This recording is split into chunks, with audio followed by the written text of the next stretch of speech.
خداوند بر ما و شما میگه واعتصموا بحبل الله جمیعا ولا تفرقوا. خدا در قرآن میگوید ای تمام مردمی که در دین موسی هستین، در دین عیسی هستین، یا در دین زردوشت که دین زردوشت که کلا باطل است، اگرچه باشه ما ایمان داریم، اگر در قرآن باشد، اگر در صف پیغمبرها باشد ما با او ایمان داریم، لکن باوری دارم که این هم یک دینی باطل است.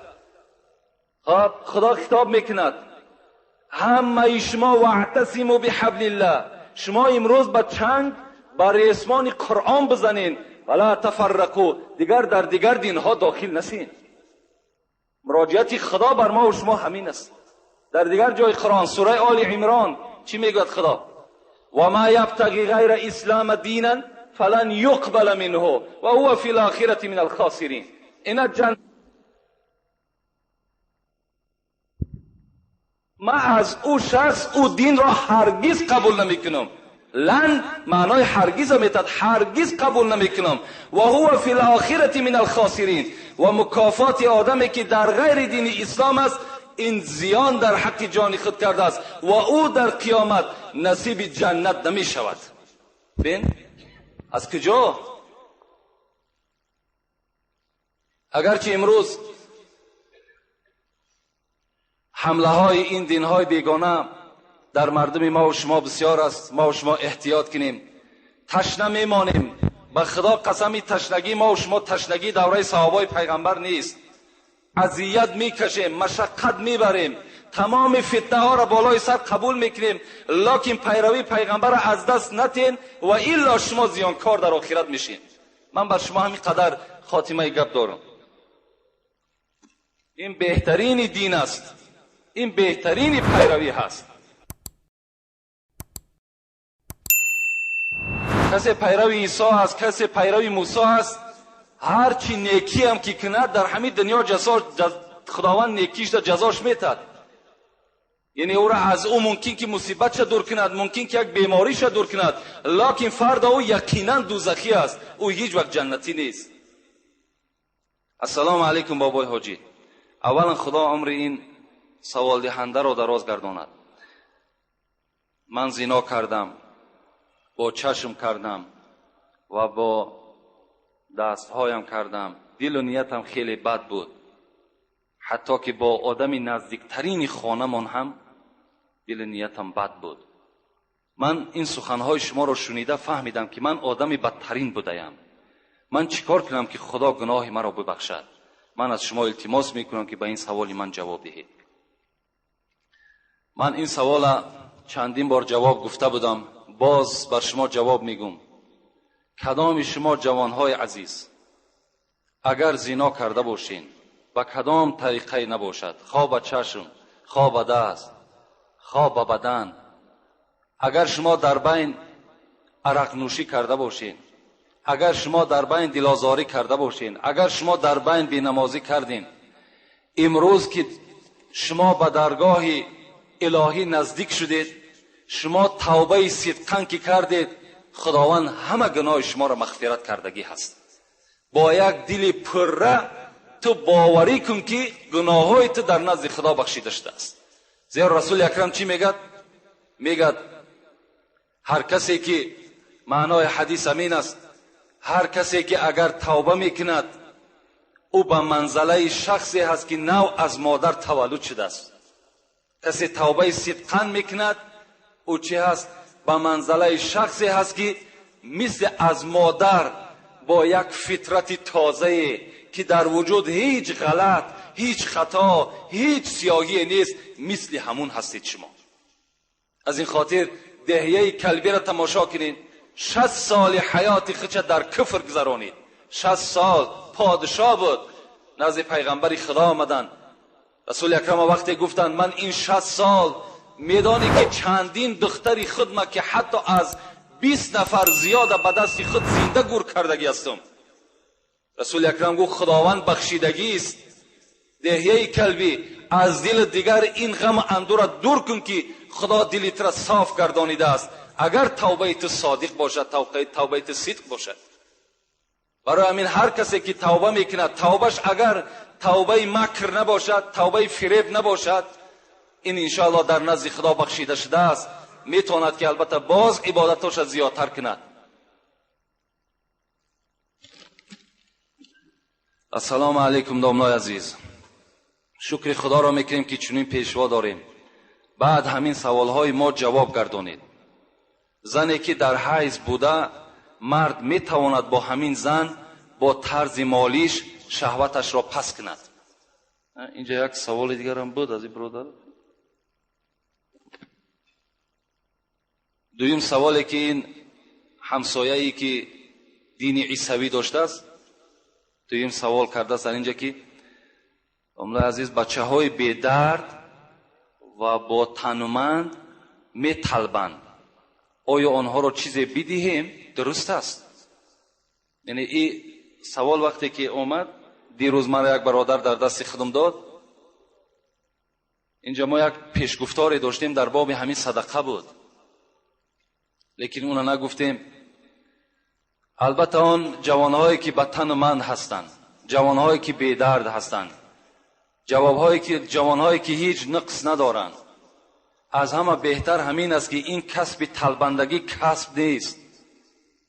پیغمبر خدا میگه این المسئله لا تحیلو، طلبیدن حلال نیست. با طلبیدن کسی که میخرد زندگی خچه پیش میبرد، او خوردگی او شخص حرام است بر بدن او. رسول الله میگه لو تعلمون ما فی المسئله، اگر شما بدانید که همین طلبیدن چی هست، ما مشى احد الى احد یسأله شیئا، شما هیچگاه به سوی یک برادر مؤمن یک قدم پیش نمیزنید برای طلبیدن، وقتی شما بدانید که طلبیدن چی یک کار عار است، چی یک کار پست است. از این خاطر هیچ وقت جوانها به طلبیدن باید که راه ندهند. البته زیب طلبیدن همون کسی دارد که یا اعضای درست ندارد، یا موی سفیدی هست که تماما برجا مانده هست، دیگر هیچ قوتی کاری ندارد. ما میتونیم یا یک روزه نفقه در خانهش ندارد، گفتی پیغمبر، اونا را میتونیم که ما دسترازی کنیم. لیکن این بچه هایی که جوان هستند، اینا را باید وقتی در یک آنجا تعلیمشان است، خواندنشان است، یک کسب یاد گرفتن است. این طلبیدن در وجود انسان البته آموخت می شود، به همین دیگر هیچ کار به ذمه نمیگیرد، به همین طلبیدن روزی خودش پیش میبرد. از این خاطر مادامی که خیلی نزد دروازه ما و شما آمدن، چگونه که خدا در سوره الضحی میگوید و اما السائل فلا تنهر، شما وقتی که طلبنده نزد دروازه شما آمد، شما به طلبنده با آوازی بلند گپ نزنید، بلکه چیزی که داریم بر او عطا کنید. یعنی میلش عطا میکنیم از نزد در او کس ما ناامید روان نمیکنیم، لیکن طلبیدن این حلال نیست. طلبیدن در ما و شما کسب نکنیم هیچگاه. این وقت حتی ما و شما همین کودکایی که هست، یعنی در گناه کردن اونها ما و شما اونها را یاردم میتیم. برای همین اون جوانهایش که یعنی کسب همین طلبندگی را پیشه کردن، ما و شما اونها را البته دسترازی نکنیم، لیکن اونش که نزد دروازه ما و شما میاد، اونش خیلی به نصیب نگذاریم بهتر است. بسم الله الرحمن الرحیم. ما از زبان شما شنیدیم که جارو به مزار حضرت امیر جان شفا ندارد، پس چرا آنجا بر ما نمیفهمانند؟ جوابش را مفصل بیان کنید. برادران از زمین داخل که این بچه های اطراف ماست، ما هر بیگه که امر معروف داریم کم و بیش یک روز درباره همین زیارت مزارها گپ زدیم و جاروبی که در حضرت امیر جان هست، که مثال آدم هایی که در بدنشان زخمی آزخ دارند و دیگر زخم ها دارند میروند و او یک جاروبی دارد و او جاروب در بالای میکشد، او شفا میشود. البته از زبان ما این سخن برآمدگی است. رسول اکرم میگه الا انبئکم باکبر الکبائر، همنشین ها را گفت آیا با کلانترین شرک با شما صحبت کنم؟ از همه ده کلانترین شرک، کلانترین گناه کدام گناه است؟ میگد این لفظ پیغمبر 3 بار گفتن. 3 بار گفتن آیا با کلانترین گناه با شما صحبت کنم؟ میگه صحابه گفتن بله. ابوبکر صدیق بود میگه گفت بله رسول اکرم چی هست؟ کلانترین گناه چی است؟ رسول الله گفتن الشرک بالله، شرک به خدا آوردن. این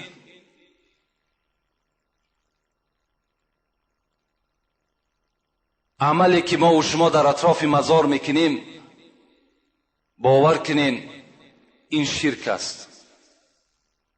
خداوند در قرآن میگوید که من مغفرت میکنم همه گناه را مگر شرک نمیبخشم. شرک بخشیده نمیشود، لیکن دیگر تمام گناه را بعد آنی که جزاش میگیرد میبخشمش، لیکن شرک ابدی میسوزد. این شرک چی هست؟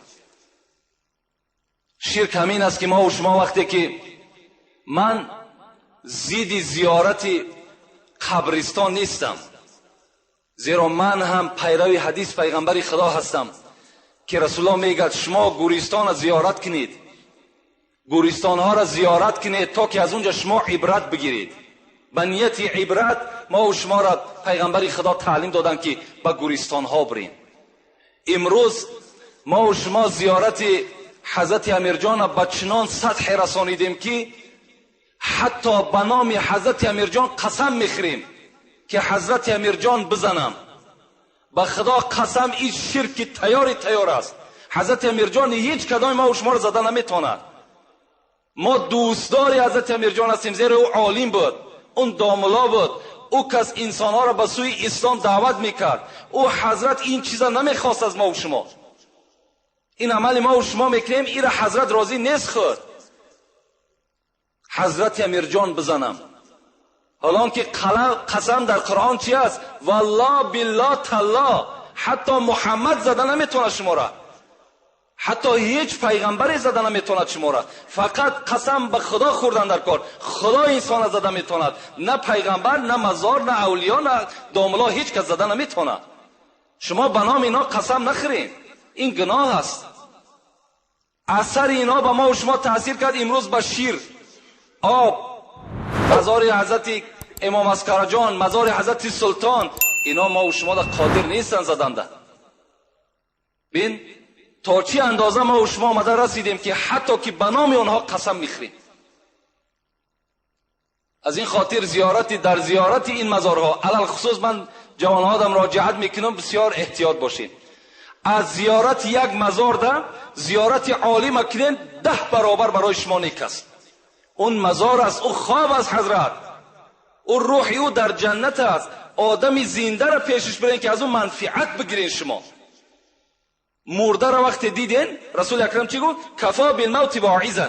شما همین مرده را که دیدین به خود بیاین که من هم مرنده هستم، نه اینکه رفته غشتای او را شما غشتی که در امان اطراف حضرت امیر جان چیندن، او را همین اداره صبح 15 چیندگی است. مردم رفته میلیسه همو را. یک سنگ دیگه در اونجا ماندگی و گهواره حضرت امیر جان است. از کجا گهواره دارد؟ کی گهواره برای ما و شما میتراشد؟ این خرافات ها را ما و شما زمانی آمده است که ترکشون کنیم. زیارت همچنان کنیم که یک زیارت حضرت ها محتاج دعای ما و شما هستن. میگذاریم خدا رحمت و مغفرت تان کرد، گفتم میگذاریم بریم. نه مثال جاروبی و چی شفا داره؟ شفا از جانب خداست. و ننزل من القرآن ما هو شفا. قرآن شفا است آخه، نخواد جاروب شفا باشد. یا خار دنای دروازاتان در یک خاری کلان ماندگی، یک نل اسب در دروازاتان چکاندگی، اینا چی معنا دارن آخه؟ اینا را ترک کنین. از دست اینا هیچ چیز نمی آید. اینا شرک به خدا آوردن است. شما سوره الحمد میخوانید، سوره فاتحه را چی میگین شما؟ ایاک نعبد و ایاک نستعین. خدایا یگانه من تو را عبادت میکنم و یگانه از تو مدد طلب میکنم. پس چرا تو به خار ایمان آورده؟ پس چرا تو به نل اسب ایمان آورده؟ تو چرا به حضرت امیر جان ایمان آورده؟ تو حضرت امیر جان همچی یک آدم عادیه که گورستان زیارت میکنی، مثل همو زیارتش کن. از او تو شفا طلب نکن، از او تو فرزند طلب نکن. اونا قادر این کار نیستن. اونا حضرت ها خود از این راضی نیستن.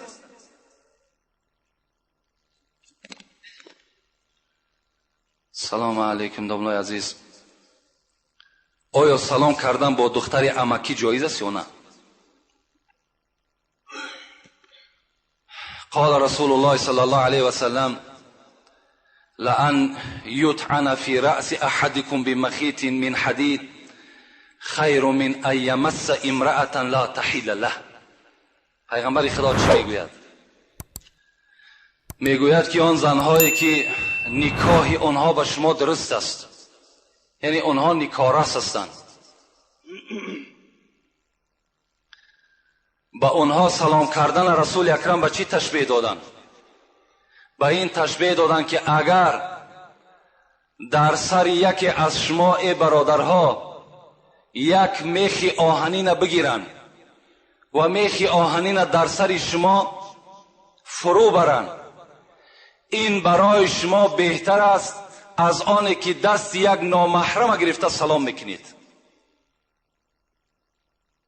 دختر عمکی هست، همسینفت است، همسایت است، تو حق نداری که دست به سوی دراز کنی سلام کنی با او. اگرچه امروز دخترای ما و شما بی حیا شدن، ما باید احتیاط کنیم. اونا احتیاط نمیکنن، اونا از خدا نمیترسن، ما و شما خود احتیاط کنیم. دستش دراز کرد، دست ما دراز نمیکنم، دست ما دراز نمیکنم، سلام علیک، سلام علیک بس.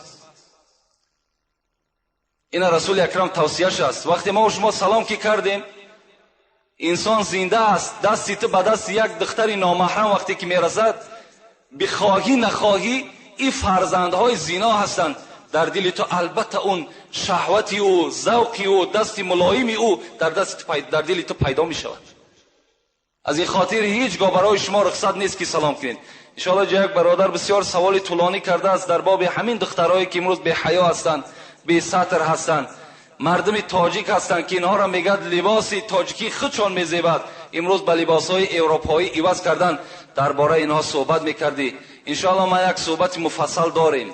خدا خواسته باشد، تن من صحت باشد، شرایط آماده باشد، هیچ یک اغوا و یگان فتنه دیگر نخیزد، انشاءالله اینها را به سمع شما میرسونیم. بسم الله الرحمن الرحیم. در جنازه چند فرض است؟ در جنازه 2 فرض است. شما همینه بدانین. یکی 4 تکبیر گفتن، دوم راست نماز جنازه را خواندن. اگر شخص معذور باشد جنازه را نشسته هم خواندن درست است. اگر حتی امام معذور باشد، پاهاش مثال خوب نیست لیکن عالم است، از او دیده دیگر آدم عالم تر نیست، اگر عالم هم که پیش بدراید نشسته، جنازه را جایز است نشسته نماز خواندن. خب این یک فرضش. دوم فرضش 4 تکبیر گفتن.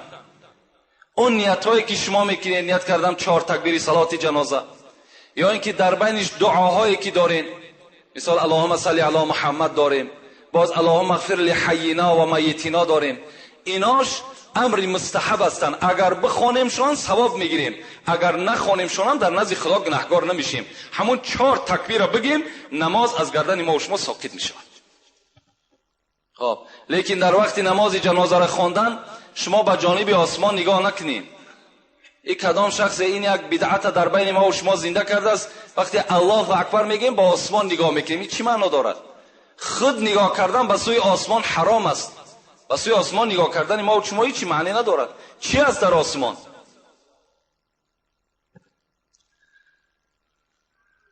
در قیامت هر کس را با کسی که همراه میکنند که او را در دنیا دوست می‌دارد. آیا این درست است؟ البته کسی که در دنیا کسی را دوست می‌دارد، در قیامت در پهلوی همون کس ایستادگی هست. شما در دنیا اگر عالم دوست بدارین، رسول اکرم دوست بدارین، قرآن دوست بدارین، شما فردا در پهلوی همونها هستین.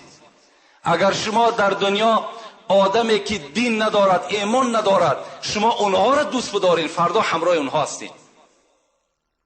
از این خاطر انسانی را دوست بدارین که این دنیا موقت است میگذرد، او فردا ابدی هست. در پهلوی شخصی بیستین که یک کمی شفاعتی هم و منفعتی هم بر تو برسد. این البته حقیقت دارد. سیم سوال کردن با پاپوشی نماز جنازه خواندن جایز است؟ ما و شما امروز با پاپوشیایی که در پا داریم نماز جنازه میخونیم. صاحب فتوای شامی میگوید که برای با پاپوشی نماز خواندن دو شرط ضرور است. یکی زمین پاک باشد، دوم پاپوشی پاک باشد. در این صورت میتونیم پاپوشی را از پا بیرون نکنیم با پاپوشی نماز بخونیم. در صورتی که تای پامون تازه است، پاپوشیمون هم تازه است، اینجا ما میتونیم با پاپوشی نماز بخونیم. خب صاحب درالمختار چی میگه؟ میگه برای که در بالای پاپوشی ساده و نماز جنازه خواندن، اینجا در صورتش این است که اگر پاپوشی آدم بی نماز باشد، در این صورت ما پاپوشی را بدر میکنیم، در بالای پاپوشی میسیم. اگر پاپوشی ما و شما یا زمین بی نماز باشد، در این صورت ما بالای چی ده؟ بالای همون پاپوشی ده میسیم و نماز جنازه را میخونیم. و الا زمین تازه باشد، پاپوشی تازه باشد، دیگر حاجت به بدر کردن نیست.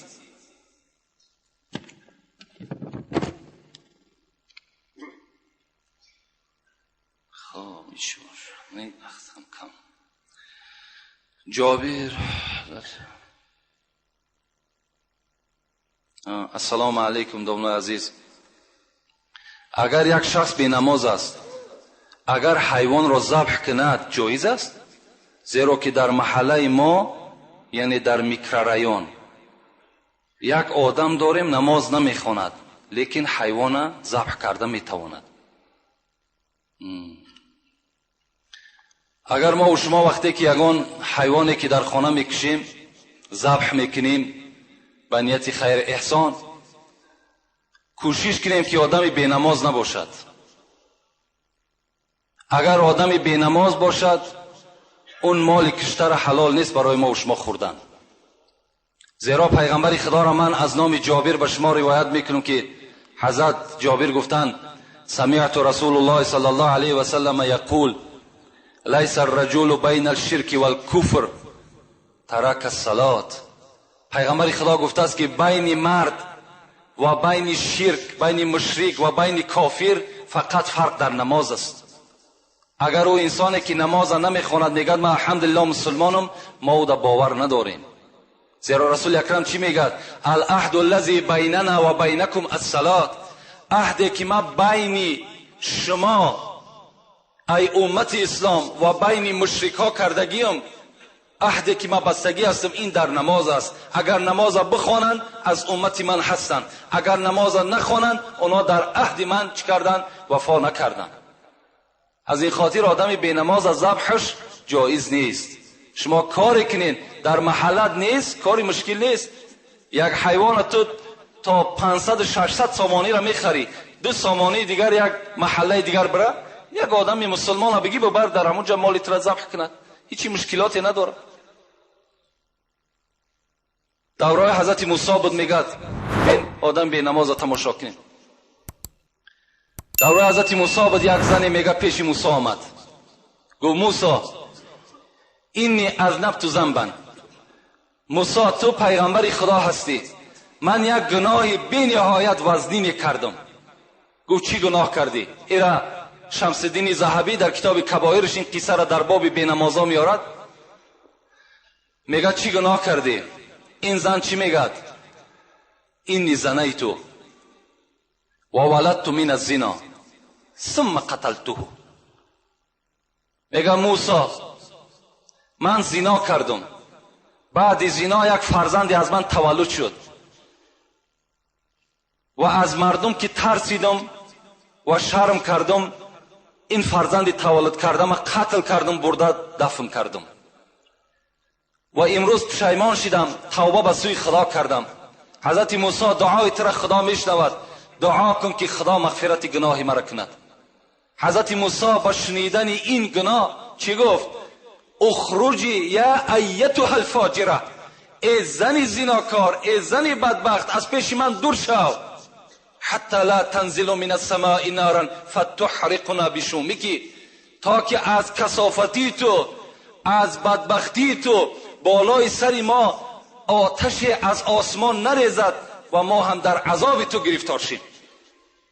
میگه این زن بیرون شد، در حال جبرائیل پایان شد و میگه سلام بر موسی کرد، گفت لما رددت التائبه، ای موسی این زن توبه کرده بود. این زن از صدق توبه کرده بود. پیش تو آمد، چرا تو از درگاه خود راندی؟ چرا که از خدای خود طلب نکردی که این زن خدا مغفرت کند؟ این در اصل توبه صدق کرده بود. اما وجدت شر منها، موسی گفت تو بر یک زینای همی زن و بر این عملی که این زن دست زد تو غضبناک شدی؟ آیا تو میدانی که از این زنی که زنا کرد و از زنا تولد کرد و فرزند خود به دست خود کشت، میدانی از این دبا بدتر مخلوق است؟ حضرت موسی گفت من هو شر منها. موسی گفت او کی هست از این بدبخت با بدبختتر؟ حضرت جبرائیل میگه گفت تارک الصلات، آدمی بینماز. آدمی بینماز گفت از این زن بدتر است. از این زنی که زنا کرد، تولد کرد، به دست خود کشت، از این دیده این بینماز بدتر است. مادام این قدر خاصیت ها داشته باشد، پس مال خودمان چرا حرام کنیم؟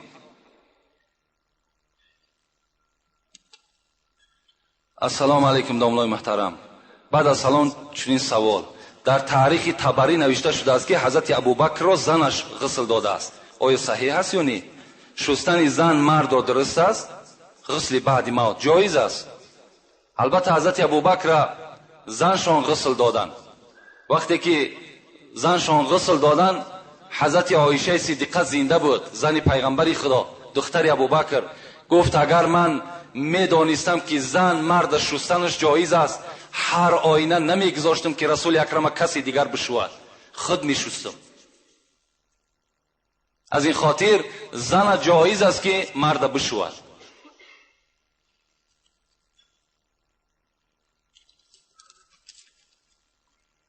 السلام علیکم داملای عزیز. خوب میشد که همین سوال بفهمیم.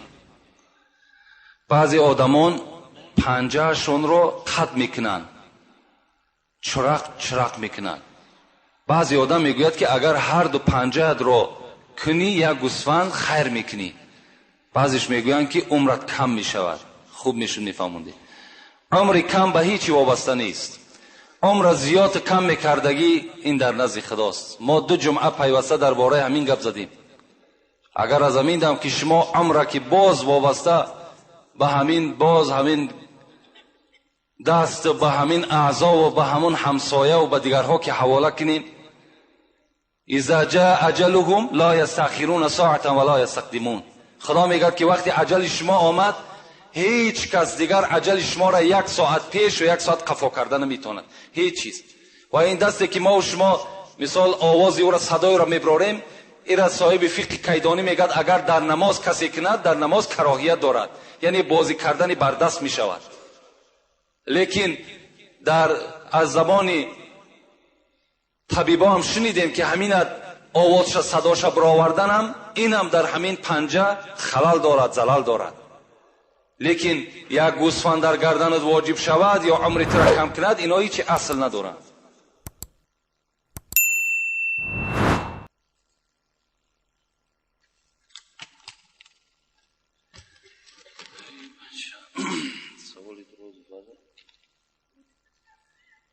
میبخشن یکون سوالی کوتاه‌تر جواب بدیم. یک سوالی درازی بعد به دست ان شاء الله همون سوالی هست که درباره زنها طلب کرده است. ان شاء الله یک موضوع کلان است. این دردی که در دل شماست در دل ما هم هست.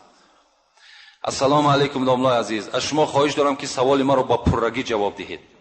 همین گناهی که از ما سر زده بود، با اون گناهها توبه کرده و امروز به نمازخوانی مشغول شدم و اون گناهی که در پیش کرده بودیم، آیا خداوند اون گناه ها را میبخشد یا این که جزاش را در قبر میبینی؟ اصلا ما و شما از گناه پرهیز کنیم. میلش ما امید داریم از رحمت الهی، از مغفرت الهی امید داریم، لیکن معنایی را ندارد که به همین گناه کردن بگیریم و خدا را میبخشد. خدا میگه، پیغمبر خدا چی میگه؟ فعمل المعصیت بقدر طاقت علی النار. شما هم گناه بکنین که طاقت سوختن امر داشته باشید. شما هم قدر گناه بکنین که طاقت سوختن و طاقت عذاب شده داشته باشید. معنای را ندارد که خدا که غفور است میبخشد دیگر ما بے پروا گناه کنیم. لیکن گناهایی که از ما و شما تا روز نمازخوانیمان سر زده بود، اینا ما بر شما باز میگم. التائب من الذنب کمن لا ذنب له. پیغمبر خدا میگه توبه کننده از گناه مثل شخصی است که گناه نکرده باشد. اون توبه تو کردی، خداوند بخشیدگی هست. دیگر جای سوال دوم، در مسجد محراب می باشد لیکن در خانه می نشستگی نماز میگذارند، آیا درست می باشد؟ حکم محراب درست است. در جایی که محراب هم که نباشد، نمازی با جماعت خوانده شود، نماز جایز می شود. یعنی محراب شرطی نماز نیست. السلام علیکم بابای حاجی، من یک دردی دارم که 6 ماه باز مرا عذاب می دهد. من هر سحر از خواب می خیزم و در وجودم یک آبی را خارج می شود. اینجا دیگر طریق نویسنده است، من به شما روشن‌تر میگم. در این حالت من آبازی کنم یا طهارت؟ این را بر من فهمانید، چون که از آبازی بسیار مرا خنکی سخت زد. باز از یک دانشمند فهمیدم که آبازی شرط نیست، این وسوسه شیطان است. آبازی کرده و دیگر کسل‌ها دچار شدم، ذکر خدا کم می شود. یعنی برادر هر سحر که میخیست است مثل که انسان شیطان یعنی وسواس میکند، مثل همون حس میکرده است. لیکن به اون منزله نی کم بده است. از این خاطر آن چیزی که به شهوت از وجود شما نمیبراید، اون یعنی واجب الغسل نمیشود. یعنی وقتی که اگر شما بیدار شدین که یعنی این علاقه در شما که 6 ماه هست، این بیماری هست، این یا شما خنکی زدگی هستین یا یگان درد دیگر در وجود شما هست. این به غسل جنابت